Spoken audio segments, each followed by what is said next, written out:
Eric Noble doesn't think that being granted access to a state-of-the-art fitness center is too much to ask in return for the sacrifice he's made for his country. This story is unbelievable. He's 31 years old from Rome, awarded the Purple Heart in 2007. He was forced to medically retire from the Army in 2014 because of an injury. Retirees were not allowed to use the Griffiss Fitness Center after 2013. Every year they have said that with the new command coming into Griffiss, they'd be able to make changes, and that has not happened. Those that are active duty and civilians that work at Rome Labs and DFAS are able to use the fitness center, but Eric Noble is not. It doesn't make any sense. And on the line is Laura and Eric Noble on the line right now. Good morning. Hi, this is his wife, Laura. Hi, Laura. And so tell me what's going on with this story. Has there been any progress made?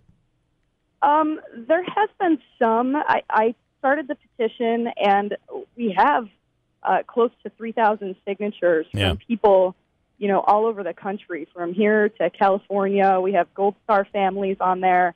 And it has made it all the way up through Joe Griffo's office to Chuck Schumer's office. It is on their radar. And, I've been assured that they're doing all that they can because it is such a hot button issue right now.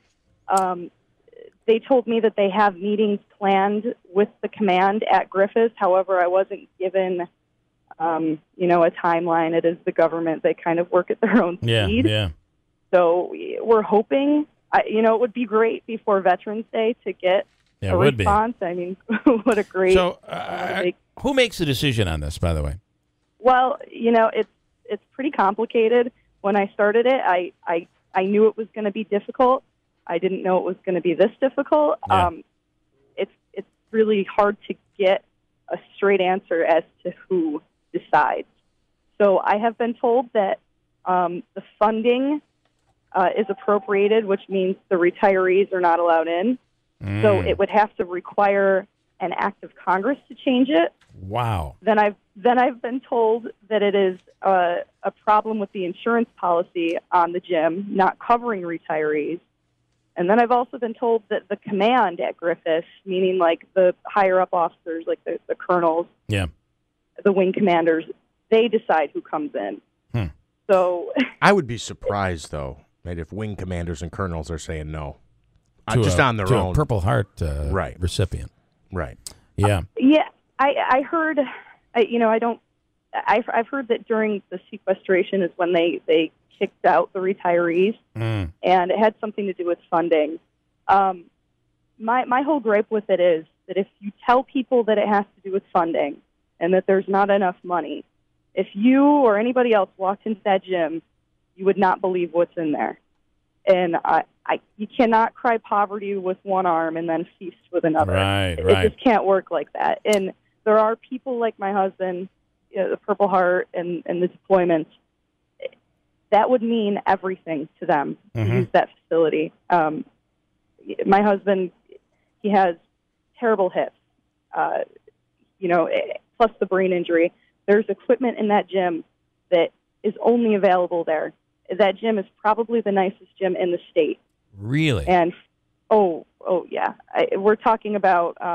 So this is all about. This really is about being able to use a facility as awesome as this facility because of your husband's condition.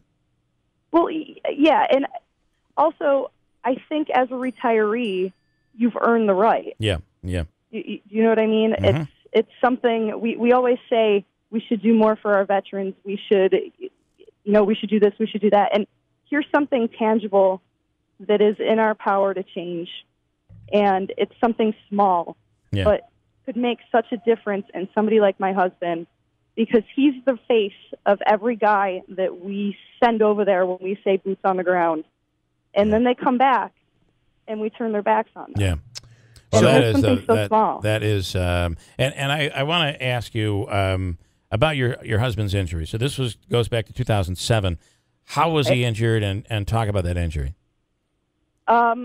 He was in Baghdad at the time, and that was during the surge. So things were very chaotic at the time, and he was on a Humvee, and he was hit by a roadside bomb.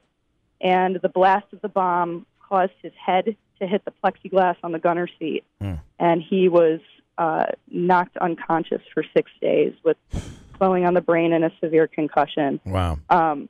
And when he woke up, it was during the surge, and we didn't have concussion protocols like we do now, and he went on light duty and then just returned right back into Baghdad. Wow. So things like that, when you don't have concussion protocols, like now in the NFL, if you have a concussion, you're out. Right.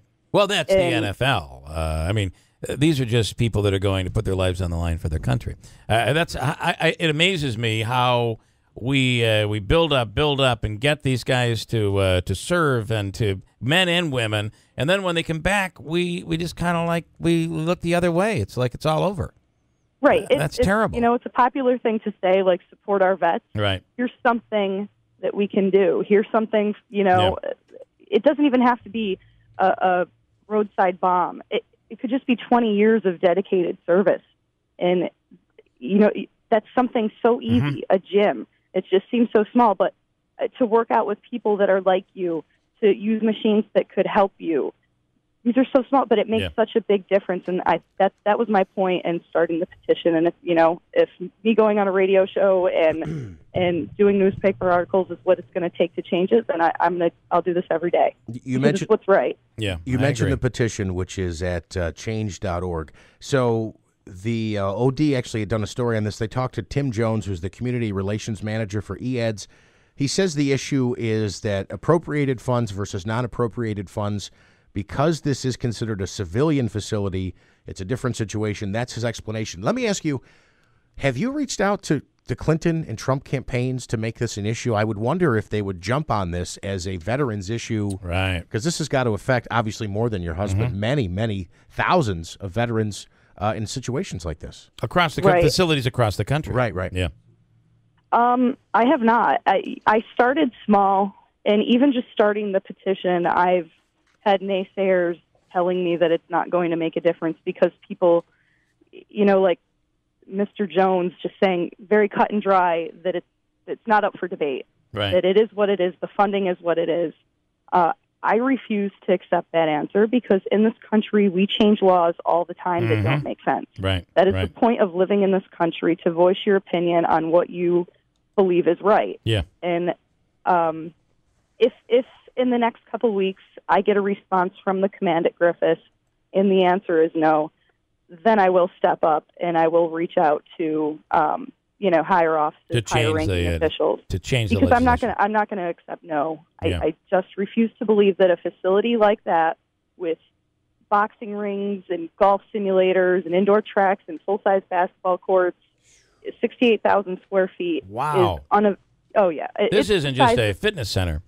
No, and that was the other reason. It's called the Colosseum. It is called the Colosseum. When people think a gym, I don't think they understand that it's not just a gym. Right. This is the nicest gym I have ever seen in my life, and it's for me and my husband. It's less than a mile from our house, and it's 68,000 square feet.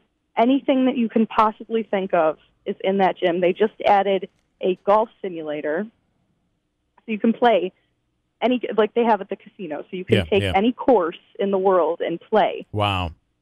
Wow. I mean, for people with my husband with bad hips, how great would that be? Yeah.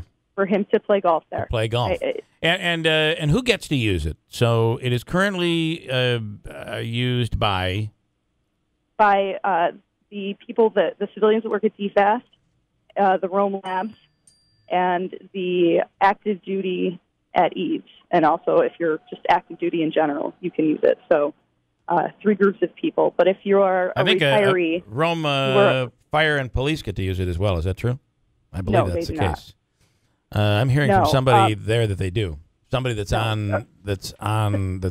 actually uses the gym. I use the gym every day. They were allowed. They were allowed. Okay. They were allowed, but when the retirees found out that they were allowing first responders, then that stopped. Got it. Well, they are not allowed in anymore. One would think that obviously there were strings pulled for that, or look the other way for that. Right. Why couldn't you look the other way for retirees, for God's sake? Can I ask you, again, I'm referencing the article in the OD. It says the policy changed in 2013. What was was it the classification of that facility? I mean, they are saying, again, I keep saying they because I cannot get a straight response out of anybody on base. I've heard that it was because of the sequestration and the funding. I've also heard that a lawyer from JAG looked into the funding from the gym and found that because it was appropriated funds, the retirees were not allowed, and he relayed that up to the command, and the command said, "Okay, we have to get them out," and that's how it happened. But every year we've been told, because command rolls in every 3 years, new command rolls in, and they always say, "Well, it could change." So we've been checking because it's been a very long time. It should change by now, and I don't think they want to touch it. And so I figured this is the right time to do it because it's election year, and never before in our history have veterans issues. They're just so hot right now. Everybody cares about our veterans, and here's something. Well, I figured if it went viral. We've been at war since when? What year did we go to war? I mean, since after 9/11. My husband was there. Yeah. My husband was there in 2007. Yeah, so this is it's incredible. All right, so we'll try to pass this along. Who knows? Maybe this story begins to go viral even more so. People can sign your petition. It's available at change.org. I'm linking to it in show notes. If you go to our show notes at WIBX950.com, you can link right to it, Andrew. And Laura, did you say that you work out there? Are you an employee there? No, I was kicked out months ago when my ID expired. Oh, okay. And like I said, the first responders, they were allowed in about 2 years ago, and they were kicked out as well. But like right now, you have deaf students from the recruiting stations that are allowed to use the gym.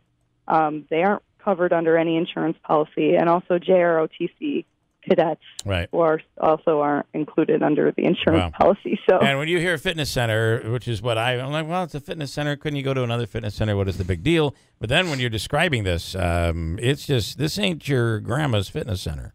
No, it's not. Anything, and they will tell you. I mean, there's so much funding in there that they will say to you, whatever machine that you want, we can get it. Wow. Just tell us. Wow. All right, there's Laura. money there. Well, listen, we're going to do our best to help spread this story, and we hope that you have some success here. All right. Thank you guys so much. And we wish you and your husband the best. Thanks so much. All right. Thank you. Okay. Wow. How about that story? I've been following the story, and it just didn't make sense so much about a fitness center, but then when you see what is inside, racquetball courts and the whole 9 yards, it's quite a facility. If there's equipment that he has to specifically use because of his injuries, too, I mean, you'd think that they would look at that. I mean, the poor guy can't work out anywhere else. No, right. Obviously, again, this is about appropriated funds versus non-appropriated funds. I could see, not that I don't think this is appropriate, but I could see insurance saying, well, we're not going to cover that. I mean, that's how insurance work. I mean, we're not going to cover other things. And even where she says there, they can say, we'll get any piece of equipment. Insurance will say, okay, it's equipment. We'll sign off on that. Right. I mean, and the other way around. I don't think it's right, but I do think there's a yellow tape issue here that's not going to change. Fred, you keep wanting to talk. I do want red tape. Yes. Red tape. You can be yellow tape, red tape, either way. If you're colorblind? Yes. I have a family that went through the similar situation. He passed in early 2006, 2008. Went through this IED blast. But if they're saying it's for civilian gym, civilian property, then why are they still letting government employees in the... Well, it's not for civilian. It's not... it's a civilian military base. Civilian military base. Right. So why aren't they letting the retirees who sacrifice so much for our country going overseas time after time after time, seeing what they saw, then having to come back in civilian life, readjust when time hasn't stood still. Right. And for us, they're back, they're fine, everything's good, handy dandy. But We're calling Fred Cliff Notes today, by the way. He's just reiterating what we just talked about. We don't understand the trauma. You're absolutely right. Through. He is right. That these people go through. And, it's too much bureaucratic red tape. Eric Noble, and he got the red tape right, by the way. I'm just saying. There, yellow tape. All right, Fred. Just turn his mic on from now on, okay? I got to go.